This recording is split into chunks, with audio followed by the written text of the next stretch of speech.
তারপরও কেন মারিনি জিবরাইল বুঝতে পারছো? আমি যদি মারি আমার হাবিব কষ্ট পাবে, আমি হাবিবের কষ্ট দেব না বলেই আজকে তাদেরকে মেরে দিইনি, নচেত এদেরকে আমি কবেই মেরে দিতাম।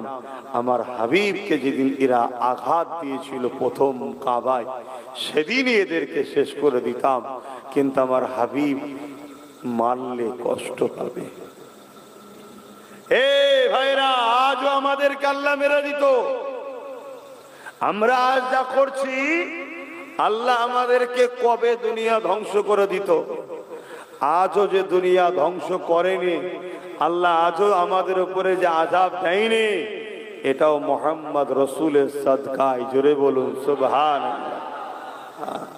আমার নবী পাক কষ্ট পাবে, তাই আমার নবীর কাছে আল্লাহ ওয়াদা করেছে। আল্লাহ নবী একদিন কাবা শরীফ তওয়াফ করছিলেন। নবী আমার কাবা শরীফ তওয়াফ করতে করতে কাবার সামনে নবী আমার সিজদায় পড়ে যে কাঁদেন। এ নওজওয়ানেরা, আল্লাহ পাক জিবরাইলকে পাঠিয়ে দেয়, ও জিবরাইল দুনিয়া জমিনে চলে যাও, আমার হাবিব কেন কাঁদে জিজ্ঞাসা করো, আমার রাসূলুল্লাহ কেন কাঁদে আল্লাহ জানে। জিবরাইলকে আল্লাহ জানাতে চেয়েছিলেন। হযরত জিবরাইল চলে আসলেন। এ যুবকেরা, তরুণেরা, বাপেরা, আমার রাসূলুল্লাহকে সালাম দিয়ে বলতে লাগলে, ইয়া রাসূলুল্লাহ, হাবিবাল্লাহ, হুজুর আপনি কেন কাঁদেন? আল্লাহ পাক জিজ্ঞাসা করেছে, আমার আল্লাহ পাক জানতে চেয়েছে। আল্লাহ নবী বলেছিলেন, জিবরাইল আমি কেন কাঁদি আল্লাহ জানে, তবে জিবরাইল তোমাকে যখন জানাতে চেয়েছে শোনো, তোমার মাধ্যমে যখন আল্লাহ জানতে চেয়েছে শোনো, তোমার মাধ্যমে যখন আল্লাহ পাক তোমাকেও শোনাতে চেয়েছে। এ জিবরাইল, আমি যখনই কেঁদেছি, ওই কান্নাটা আমার গুনাহগার উম্মত উম্মতীদের জন্য কেঁদেছি। এ জিবরাইল রে, আমার জীবনে এমনও দিন গেছে, আমার সংসারে এমনও দিন গেছে, জিবরাইল তার জন্য কখনো আমি কাঁদি না। আমি যখনই কেঁদেছি আমার উম্মত উম্মতির জন্য কেঁদেছি। আজ কাবা শূন্য নবীর উম্মত উম্মতিরা তাদের নবীর কথা অমান্য করার দরুন আল্লাহ পাক তাদের উপরে আযাব দিয়ে গজব দিয়ে শেষ করে দিয়েছে। যেমন আদ জাতিকে শেষ করে দিয়েছে, সামুদ জাতিকে শেষ করে দিয়েছে। এ জিবরাইল রে, আমার উম্মত উম্মতিরা, আমি রাসূলুল্লাহ আমার কথা ঠিক মতো শুনবে না, আল্লাহ পাক যদি নারাজ হয়ে যে তাদের উপরে আযাব গজব দিয়ে তাদেরকে শেষ করে দেয়। এই জন্য আমি রাসূলুল্লাহ কাঁদতেছি, আল্লাহ যেন আমার উম্মত উম্মতির উপরে আযাব গজব দিয়ে তাদেরকে শেষ না করে দেয়। আল্লাহ নবী আমাদেরকে কত ভালোবাসেন, কত স্মরণ করে। দেখো, আদ জাতিকে শেষ করে দিয়েছে, সামুদ জাতিকে শেষ করে দিয়েছে, লূত নবী উম্মতদের আল্লাহ পাথর বানিয়ে দিয়েছে। আজও গেলে সেই এলাকাতে দেখা যায় সব মানুষগুলো পাথর হয়ে দাঁড়িয়ে আছে। কথা বুঝে আসছে? আল্লাহ পাক এত ভয়ানক ভয়ানক আযাব দিয়ে উম্মত, এক একটা নবীর উম্মতকে পুরো শেষ করে দিয়েছে। আজ আমরা কি করতে বাদ দিয়েছি? 100-র মধ্যে 95টা ছেলে নামাজ পড়েনি, 100-র মধ্যে 95টা মেয়ে নামাজ পড়েনি, আবার যুবক যুবতী। আল্লাহ পাক তারপরও আমাদের খাবার কিন্তু এখনো কেড়ে লাইনি। তার মানে এমনটা নয় যে আল্লাহ আমাদের ছেড়ে দিয়েছে, শুধুমাত্র আমার নবীর খাতির আমাদেরকে আযাব দেয়নি আল্লাহ। নামাজ কাজা, রোজা কাজা এ তো হচ্ছে, গান যাত্রা ফাংশন সব চলছে। আবার অপর দিকে এর সাথে সাথে মুসলমানই এখন সব থেকে বড় ইসলামের দুশ্মন হয়ে দাঁড়িয়েছে। আমরা সেই সব শক্তিকে জিতাই, যে সব শক্তি ইসলামকে মিটাতে চাইছে, আমরাই তো করছি। তাদের হয়ে লড়াই তো আমরা করি, তাদের হয়ে বুথ দখল তো আমরাই করি। যারা আমাদের লড়াই জিতে গিয়ে কে বোল্ডুজার দিয়ে মাদ্রাসা ভাঙে, কেউ মাদ্রাসার শিক্ষক বন্ধ করে দেয়, কে আবার বলে কোরআন শেষ হয়ে যাবে তো আমার উন্নতি শেষ হবে না। এসব জালিমদের ঘরে আমরাই তো জিতাই বারবার। কি ভুল বলছি নাকি? আল্লাহ পাক ছাড় দিয়েছে, ছেড়ে দেয়নি। এখনো বুঝুন, যেদিন ধরবে পাকড়াও করবে সেদিন আর কেউ বাঁচাতে পারবে না। আল্লাহ পাক বললেন, আমার রাসূল যখনই কেঁদেছেন, যখনই নবী আমার এই কথাটা বললেন, আল্লাহ আওয়াজ দিয়ে দিলে, আমার হাবিব আপনি কাঁদবেন না, আমি আল্লাহ পাক দুনিয়ায় ততদিন পর্যন্ত আযাব গজব দিয়ে দুনিয়াকে শেষ করব না, যতদিন পর্যন্ত দুনিয়া জমিনে একটা উম্মতি আপনার দিল থেকে আমাকে ডাকবে, দিল থেকে আমাকে প্যার করবে, দিল থেকে আমাকে মোহাব্বত করবে, দিল থেকে আপনাকে ডাকবে, দিল থেকে আপনাকে মোহাব্বত করবে। আমার হাবিব, তার খাতিরে আমি আল্লাহ দুনিয়া জমিনে আযাব গজব দিয়ে শেষ করব না। এই যুবকেরা শুনে রেখে দাও, এই জমিনে যারা আল্লাহ ওয়ালা আছে, এই জমিনে যারা নবীর গোলাম প্রেমিক আছে, তাদের জন্যই আজ আযাব গজব আল্লাহ দিয়ে দুনিয়াকে শেষ করে দেয়নি। তবে মনে রেখে দিও, এমন একটা দিন আসবে যেদিন এই জমিনের উপরে একজনও আল্লাহ দিল থেকে ডাকা থাকবে না, একজনও নবীকে মানা দিল থেকে থাকবে না। সেই দিনেতে আল্লাহ আযাব গজব দিয়ে এই দুনিয়াকে আল্লাহ ফানা করে দেবে। শুনছেন তো নাকি? হ্যাঁ, আপনি ভাববেন সেদিন হয়তো অনেক দেরি আছে। আরে দিল থেকে ডাকার কথা, দিল থেকে, দিল থেকে আর মুখ থেকে ডাকা এক নয়। আল্লাহ নবী বলেছে, আখরি জামানায় মসজিদ ভর্তি নামাজি থাকবে, একটাও ঈমানদার থাকবে না। শুনছেন তো নাকি? কোটি কোটি মুসলমান থাকবে, দিল থেকে ডাকা একটাও থাকবে না। আমরা ভাববো হয়তো এখন অনেক বাকি আছে দুনিয়া শেষ হতে। কেন? আমরা দেখছি 250 কোটির উপরে মুসলমান রয়েছে, আর 250 কোটি মুসলমান তো দেখছো দিল থেকে ডাকা কটা আছে? যদি দিল থেকে ডাকার হতো তাহলে ওয়াকফ কালা কানুন কেন্দ্র সরকারের করার সাহস হতো না। তারা তো বুঝতে পেরেছে এরা নামে তালপুকুর ঘটি ডোবে না, এদের মধ্যে কি সালাউদ্দিন আছে নাকি? তাই তো সাহস পেয়েছে। এরা তো জানে যে বাবরি মসজিদ যেমন পয়সা দিয়ে কিনে নিয়েছি, ও কিছু দালাল মোল্লা মলি সাহেবকে ঠিক পয়সা দিয়ে সেটিং করে নেবো, ওয়াকফ আন্দোলন এমনি বন্ধ হয়ে যাবে। বন্ধ হয়েছে না হয়নি? ওয়াকফ আন্দোলন হচ্ছে, কথা বলো। কিন্তু আমি আমার গতিতে করে যাচ্ছি, ছোট মানুষ, আমি আমার গতিতে করে যাচ্ছি, দীর্ঘ 8 বছর ধরে করছি। আইন হওয়ার অনেক আগে থেকে যেমন স্পিডে করছি, আজও সেই স্পিডেই করছি। কেন? রেজাল্ট কি হবে, ফাইসাল্লা কি হবে, ওটা আমার জানার বিষয় নয়। আমি যে ওয়াকফের পক্ষে, এটা আল্লাহকে দেখাতে হবে। এই আন্দোলন আমি করছি, সমাজকে জাগাচ্ছি। এই কিছুদিন আগে আপনাদের পাশে বাগনানে আন্দোলন করলাম, ওতে ওয়াকফ ইস্যু ছিল না? ছিল না। কিন্তু এত ইস্যু তৈরি করে দিচ্ছে, কোনটা ছাড়ি আর কোনটা ধরি। কি হ্যাঁ, নতুন করে আবার একটা ইস্যু শুরু হয়েছে, আপনাদের কাছে খবর আছে কি জানি না। ইস্যুটা হলো ওবিসি ইস্যু। কি ইস্যু? ওবিসি সংরক্ষণ, নতুন যে অ্যাক্ট বেরিয়েছে, নতুন একটা ইস্যু। এটা আপনারা জানেন? এই ওবিসিটা কি মারাত্মক বিষয় জানেন? জানেন না? এরপরে আবার একটা আইন আসছে, ইউনিফর্ম সিভিল কোড, এক দেশ এক আইন। আপনি আপনার ধর্ম অনুযায়ী বিবাহ করতে পারবেন না, আপনি আপনার ধর্ম অনুযায়ী চলতে পারবেন না। আপনি যদি বলেন আমরা ছেড়ে দেবো নাকি? আপনি কি করতে পেরেছেন কবে বলেন তো দেখি? প্রথম তো আপনাকে আজ থেকে 5 বছর আগে বলেছিলাম যে প্রথমে তোমাদের নাগরিকত্ব কেড়ে ডিভোটার করবে, তারপরে তোমাদেরকে আস্তে আস্তে সাইজ করবে। আচ্ছা বলুন তো বাপ, একটা কুকুর যদি মারা যায় কেস হয়? খারাপ নেবেন না, বলুন কেস হয়? কেন কেস হয় না? ওর কাগজপত্র নেই, তাই ডি ভোটার, যেটা বাংলায় বুঝবেন। কথা বুঝছেন না বোঝেন না? তাহলে আমাকে আপনাকে যদি ওই লাইনে নিয়ে চলে যাই, মারলে মরলে আর কেস আছে? কথা কিছু বুঝছেন? সেই পরিকল্পনা হচ্ছে, সেই পরিকল্পনা হচ্ছে। তো কথা বুঝে আসছে? আপনাদের তো খবরই নাই যে কি হচ্ছে আপনাদের পিছনে। আর এইগুলো আব্বাস সিদ্দিকী একটু জানিয়ে দেয় বলে যারা আপনাদের মিটাতে চাই তারা আমার বিরুদ্ধে লেগে যায়। কথা বুঝে আসছে না? নাই। যদি এতই মুসলিম দরদি হও, তা আমি তো ওপেন দাওয়াত দিচ্ছি, আসো না একসাথে লড়ি।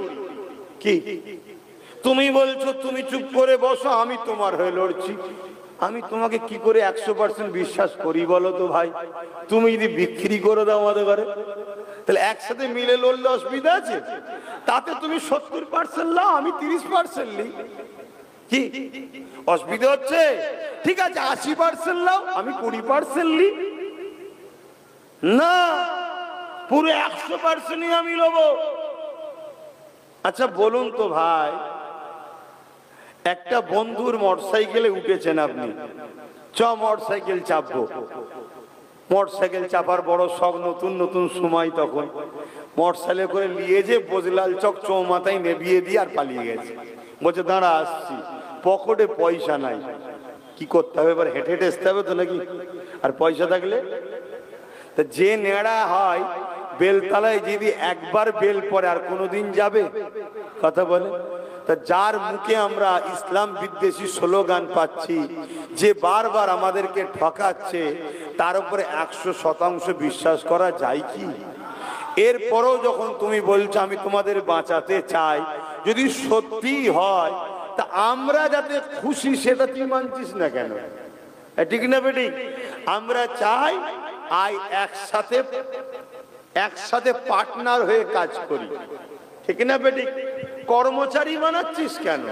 একটু মালিকানা দে না, তাতে 10% শেয়ার থাক, 20% শেয়ার দে। কথা বুঝছেন তো নাকি? না, ও দেবো না, কর্মচারী হয়ে থাকো।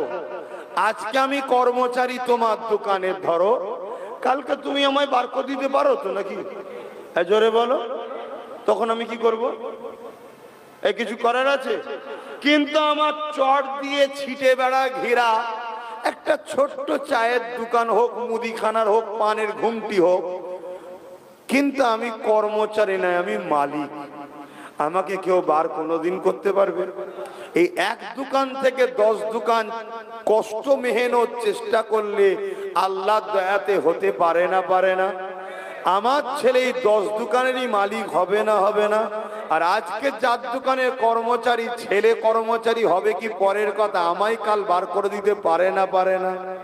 তাহলে নিজেদের ভাবা দরকার আছে না? না, কথা বুঝে আসছে না? না, এতে যদি বলো যে ছোট ছোট না করে এক কাজ কর, একটা বড় শপিং মল করি, তো চলো 100টা দোকান হবে, 80টা তুমি নেবে, 20টা আমার থাক না, কিন্তু 100টাই তুমি নেবে আর খাটবো আমরা, এটা হতে পারে? এই দিকে আব্বাস সিদ্দিকী নেই। এই যে বুঝাচ্ছি, কেন এ কথা বুঝাচ্ছি? যখন ওর মধ্যে আমি থাকবো, কি হচ্ছে না হচ্ছে সব খবর পাবো না? পাবো না? আর যখনই পাবো বাইরে এসে বলতে পারবো, এই তোদের এই প্ল্যান হচ্ছে। যেমন ওবিসি, এই ওবিসিটা কি জিনিস আমি জানতাম? আমি জানি না, কিন্তু আমার একজনকে ওর মধ্যে দিয়া আছে, আমার একজন ওর মধ্যে দিয়া আছে, সে কাগজটা বার করে দেখেছে, দেখছে যে ওবিসিটা পুরো মুসলিম জাতিকে গলা টিপে মেরে দেওয়ার থেকেও খাতারনাক, দোদ গিয়ে মারার একটা পরিকল্পনার নাম হলো ওবিসি। গুলি করে মারার থেকেও, অস্ত্র দিয়ে, ধারালো অস্ত্র দিয়ে খুন করার থেকেও মারাত্মক ডেঞ্জারাস জিনিস হচ্ছে ওবিসি। কি ওবিসি? নতুন যে একটা বেরিয়েছে, তার মধ্যে এমন সিস্টেম করেছে ইচ্ছা করে, সংবিধানের যে ধারা, সেই ধারাগুলোকে লঙ্ঘন করে একটা ওবিসি খসড়া তৈরি করেছে, যে ওবিসি খসড়ায় আগামী 100 বছর মুসলিম জাতির বাচ্চারা কোনো চাকরি কর্ম উঠে দাঁড়াতে পারবে না। শুনছেন তো? এই যে আমরা স্কুলে চাকরি কি বলে, আমাদের ছেলেরা, গরিব ছেলেরা ভালো ভালো কলেজ টলেজে পড়ার চান্স পাচ্ছিল, যে ক্যাটাগরি দ্বারা, যে ভ্যাকান্সি, যে কোটা, ওই কোটাটাকে বলা হয় ওবিসি কোটা, ওবিসি দ্বারা পাচ্ছিল। এবছরে মুসলিম ছেলেরা একটা ভালো কলেজে চান্স পাচ্ছে না, এই ওবিসি গন্ডগোল হওয়ার দরুন। দ্বিতীয় নম্বর, একটা দুটো হলো ডাক্তার হচ্ছিল, আইএস আইপিএস অফিসার হচ্ছিল মুসলমান, আর একটাও হবে না। ইচ্ছা করে রাজ্য সরকার এই ওবিসিটাকে গন্ডগোল করে দিয়েছে। কিন্তু আমাদের কোনো খবর আছে? কথা বলেন, খবর নেই। আমাদের কাছে শুধু একটাই খবর আছে, রাজ্য সরকারকে সাথ না দিলে বিজেপি চলে আসবে, বিজেপি এলে আমাদের ঘরে মেরে ফেলবে। এই একটাই খবর আছে, বাকি আর কোনো খবর নেই। অর্থাৎ আল্লাহ আমাদেরকে মারবে না, বিজেপি মারবে, আল্লাহ আমাদেরকে বাঁচাবে না, দিদি বাঁচাবে। এরা মুসলমান? হ্যাঁ, এই কথা কি খারাপ লেগেছে নাকি? মানে কিভাবে আমাদেরকে অন্ধকারের মধ্যে রেখেছে, ভয় দেখাও আর আমার কাছে আসো, তুমি আমার গোলাম হয়ে থাকো, আমি যে ভিক্ষা দেবো খা, ওতেই খা, যেদিন প্রয়োজন হবে আমার মেহমান, আমার কুটুম নাগপুর থেকে আসবে, একটা একটা করে জবাই করবো তোদের ঘরে। কুটুম এলে কি করেন? মুরগি জবাই করেন তো নাকি? কথা বলছেন না কেন? নাগপুর থেকে যখন আসে তখন একটা দুটো করে মুসলমান মেরে খুশি করে, দেখুন এই যে আমি সব সাইজ করছি মুসলমানদের ঘরে। এই হচ্ছে পরিকল্পনা। যদি আমরা না বুঝি তো কবে বুঝবো? যাক, দুনিয়াবি ক্ষেত্রে যদি আপনারা নাও নেন আলাদা বিষয়, কিন্তু আব্বাস সিদ্দিকী আমার দিনের উপরে যে আঘাত দেবে তার বিরুদ্ধে বলবে না বলবে না? হাত তুলে বলো, বলবে না বলবে না? হাত তুলে বলো, বলবে না বলবে না? আমি একা বলবো, তার বিরুদ্ধে আপনারা লড়াই করবেন না? জোরে বলুন, ক্ষমতা অনুযায়ী করবেন না করবেন না? হাত নাবান। আল্লাহ নবী বললেন, অন্যায় দেখলে হাত দিয়ে রোকো। আল্লাহ নবী বললেন, অন্যায় দেখলে হাত দিয়ে রোকো। যদি হাতে রুখতে না পারো, মুখ দিয়ে প্রতিবাদ করো। যদি মুখে প্রতিবাদ করতে না পারো, রাসূল আমার বললেন, ঘৃণা করে দূরে সরে যাও। ঘৃণা করে দূরে সরে যাওয়ার কথা বলে আল্লাহ নবী বললেন, এটা হলো বড় দুর্বল ঈমানের লক্ষণ। কোনটা? ঘৃণা করে সরে যাওয়াটা কি দুর্বল ঈমানের লক্ষণ। এ নওজওয়ানেরা, অন্যায়কে হাত দিয়ে রোকা 1 নম্বর ঈমানের বৈশিষ্ট্য। এ ক্যাটাগরির ঈমান, প্রথম ঈমানের স্তর। যদি হাত দিয়ে রুখতে না পারে, মুখ দিয়ে যদি প্রতিবাদ করি অন্যায়ের বিরুদ্ধে, এটা হলো দ্বিতীয় স্তরের ঈমান, দ্বিতীয় ক্যাটাগরির ঈমান। 3 নম্বর হলো অন্তর থেকে ঘৃণা করে দূরে সরে যাওয়া, সাপোর্ট না করা। তাহলে এটা হলো সব থেকে নিম্ন শ্রেণীর ঈমান এবং দুর্বল ঈমান। এরপরে আর ঈমানের কোনো গুরুত্ব, এরপরে ঈমানের আর কোনো স্তর, এরপরে ঈমানের আর কোনো কোয়ালিটির কথা নবী বলেন। শুনছেন? অন্যায় দেখলে প্রথম নম্বর ঈমান কি? হাত দিয়ে রুখতে পারলো না। দ্বিতীয় নম্বরের ঈমান কি? মুখ দিয়ে প্রতিবাদ করা, মুখ দিয়ে প্রতিবাদ করতে পারলো না। 3 নম্বর ঈমান, শেষ স্তরটা কি? অন্তর থেকে ঘৃণা করে সরে যাওয়া। কোন মুসলমান যদি মসজিদ কেউ ভাঙছে দেখে হাত দিয়ে রুখলো না, মুখ দিয়ে প্রতিবাদ করলো না, অন্তর দিয়ে ঘৃণা করলো না, উপরন্ত যারা ভাঙছে তাদেরকে সাপোর্ট করলো, তার ঈমান আছে না চলে গেছে? এটা একটুখানি আওয়াজ দিয়ে বলবেন। এ যুবকেরা, আজ কেন্দ্র সরকার কালা কানুন তৈরি করছে, জোর করে ক্ষমতা দেখিয়ে 2025 সংশোধন আইন, কালা কানুন, ওয়াকফ সংশোধন আইন, জানেন তো নাকি? আচ্ছা, আমার একটা ওয়াজ খুব কাটা ভাইরাল হচ্ছে, আপনারা দেখেছেন? আপনারা দেখেছেন কি? এই যে টিএমসি কে ভোট দিয়ে হারাম বলেছে আব্বাস সিদ্দিকী, এ পেয়েছেন আপনারা? আসেন, কে কে শুনেছেন একটু দেখি। আপনারা শুনেছেন? বাবা, এত লোক জেনে গেছে, তাহলে সমালোচনা হচ্ছে নাকি? হ্যাঁ, আপনারা বিরোধী করছেন নাকি? ভাইজান আব্বাস সিদ্দিকী ভুল বলেছে নাকি? কিন্তু আমি কিন্তু এইভাবে বলিনি, এর আগেও কথা আছে, পরেও কথা আছে, সেগুলোকে কেটে বাদ দিয়ে দিয়েছি। আপনারা যদি বলেন এই বিষয়টা একটু আলোচনা করব, একটু জানতে ইচ্ছা যাচ্ছে কি? একটু কারা শুনতে চাইছেন হাত তুলে দেখ, যাক একটু জানেন। এই যে হাদিসটা বললাম, এই হাদিসটা আমি বলেছি যে আল্লাহ রসুল বলছেন অন্যায় দেখলে হাত দিয়ে রোকো। দ্বিতীয় নম্বর, হাত যদি রুখতে না পারো মুখ দিয়ে প্রতিবাদ করো। মুখ যদি প্রতিবাদ করতে না পারো অন্তর থেকে ঘৃণা করো। বলে আমি বলছি, যেখানে আলোচনা হয়েছে যে কেন্দ্র সরকার সংখ্যাগরিষ্ঠতার জোর দেখিয়ে 2025 কালা কানুন তৈরি করেছে ওয়াকফ সংশোধনীয় আইনের নামে। মূলত উদ্দেশ্য সংবিধান বিরোধী এবং মসজিদ, মাদ্রাসা, কবরস্থান, ঈদগাহ, খানকাকে নির্মূল করে দিয়ে আদানি আম্বানিদের জন্য কারখানা, ফ্যাক্টরি করার পরিকল্পনা। বলুন, আমার সাথে একমত তো নাকি?